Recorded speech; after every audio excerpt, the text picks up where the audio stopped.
Alors la première question c'était un roc. On nous disait que UAB c'était argument de B-A, avec le B qui était la fixe du point B et puis petit a qui est la fixe du point A. Et il fallait montrer que l'angle ABAC c'était argument de C-A sur B-A.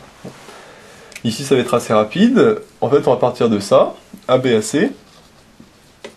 Et on se dit, ben là, il faut que j'utilise forcément à un moment ou un autre ça. Là, le problème, c'est que j'ai du U, et là, j'ai pas du U. Donc, comment on fait pour faire apparaître U? Bah, tout simplement avec la relation de Chasles. Hein. On dit que ABAC, c'est ABU plus UAC. Hein, tout simplement. Ça, on pense à faire ça. Parce que ici on voit qu'on a du U, alors qu'ici on n'a pas de U. Donc on sait que quand on a des vecteurs, pour faire apparaître du U, on utilise la relation de Chasles. Bon. Alors ici, UAB, alors ici on a UAC. Bon alors UAC, on va pouvoir le remplacer par ça. Par contre ici, nous on a ABU, donc on aimerait bien que le U il soit avant, comme ici. Et on sait que si on inverse les deux vecteurs, et bien il y a un moins qui apparaît devant. Donc du coup l'angle ABU, c'est moins l'angle UAB. Plus UAC, lui, il va pas changer. Alors pourquoi il y a un moins qui apparaît devant? Parce que si on prend le U qui est comme ça, d'accord, et le AB, on va dire, qui est comme ça, l'angle ABU, c'est l'angle, hop, celui-là, celui qui est comme ça, mais orienté dans ce sens-là. Donc nous, si on prend UAB, c'est-à-dire que c'est l'angle qui est comme ça, voilà, donc on voit que c'est exactement le même, sauf qu'il est orienté dans l'autre sens. Donc du coup, il y a un moins qui va apparaître ici pour dire qu'il n'est pas dans ce sens-là, mais dans ce sens-là, tout simplement. Voilà, c'est pour ça qu'il y a un moins ici qui apparaît devant quand on inverse les deux vecteurs. Bon. Alors ça, on va inverser, on va voir que ça va être plus simple.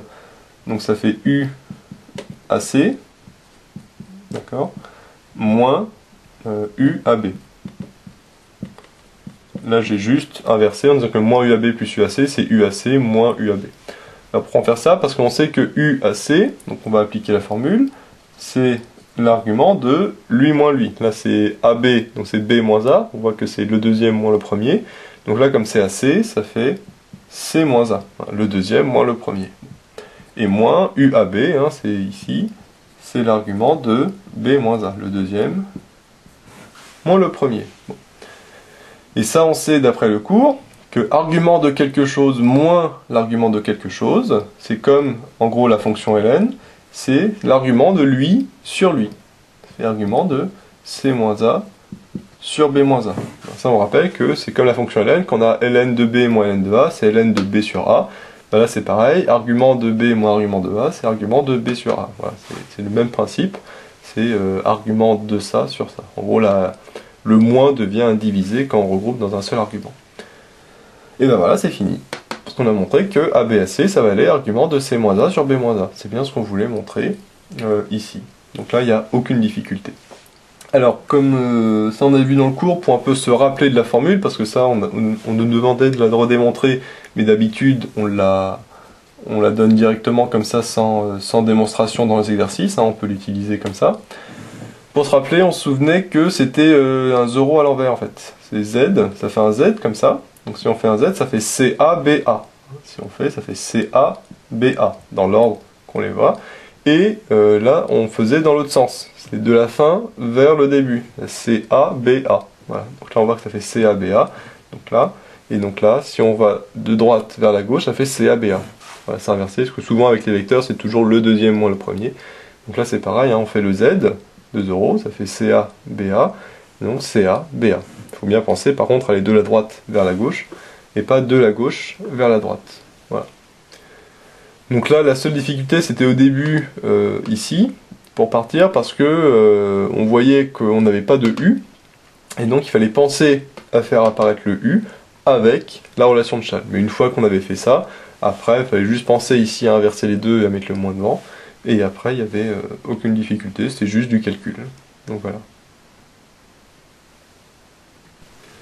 On a le point ZB d'affixe I, et on nous disait qu'on avait Z' égale Z moins 1 moins I sur Z, et il fallait calculer l'affixe du point B', qui était l'image de B par cette transformation-là. Alors quand on a ça, c'est extrêmement simple. en gros, le B', quand on cherche le B', en fait c'est le Z', c'est le Z'(B), d'accord? Et ici on remplace ZB par ZB. Donc ZB moins 1 moins I sur ZB, tout simplement. Et le Z'(B), en fait, ça va être le B', l'affixe de l'image. Donc une fois qu'on a fait ça, bah, il ne reste plus qu'à remplacer le ZB par ce que ça vaut, c'est-à-dire par I. Ça fait I moins 1 moins I sur I. Donc c'est égal à I moins I, ça va s'annuler. Donc il reste moins 1 sur I. Alors attention, quand on a ça, on peut laisser comme ça, sauf que ça ne veut pas dire grand chose, moins 1 sur I. Donc là il y a une petite astuce, quand on a comme ça du I au dénominateur, c'est qu'on multiplie en haut et en bas par I. On a le droit, parce que I sur I ça fait 1. Et donc c'est comme si on multiplie par 1, donc ça ne change pas. Et donc on a le droit. Et l'intérêt de ça c'est quoi? C'est que en haut qu'est-ce qu'on a? On a moins 1 fois I. D'accord? Et en dessous on a I fois I. Mais I fois I, ça fait I carré, on sait que I carré ça vaut moins 1. Parce que ici on a I fois I, et I fois I c'est I carré, qui est égal à moins 1. Au dénominateur, hein, I fois I. I carré ça vaut moins 1. Et là, les moins 1, ils se simplifient, et donc il reste juste I. Voilà. Donc le Z de B' ou Z'(B), il vaut I. Voilà. Bon, alors ici, c'est un cas particulier, on remarque que c'est aussi le ZB. Attention, c'est un cas particulier, hein. C'est-à-dire qu'en gros, le B', l'image de B, ça vaut B. C'est-à-dire que B, on avait vu que c'était un point invariant, parce que l'image revient au même. Donc c'est un point invariant. Voilà. Mais ici, c'est juste un cas particulier, hein. C'est pas le plus important. Ici, l'important, c'est ça, c'est de savoir quand on veut calculer l'image d'un point, et ben en fait, l'image, c'est le Z', et donc il suffit juste de remplacer le Z par l'antécédent. Hein. Si on cherche l'image de B, on remplace Z par ZB. Si on cherche l'image de H, on remplace Z par ZH. Si on cherche l'image de A, on remplace Z par ZA, parce que ça vaut. Bon.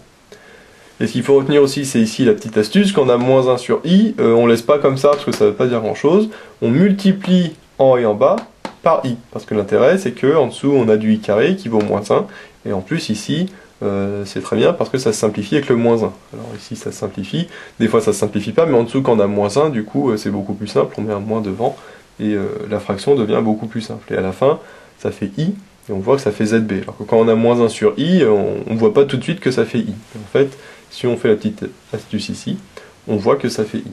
Voilà, tout simplement.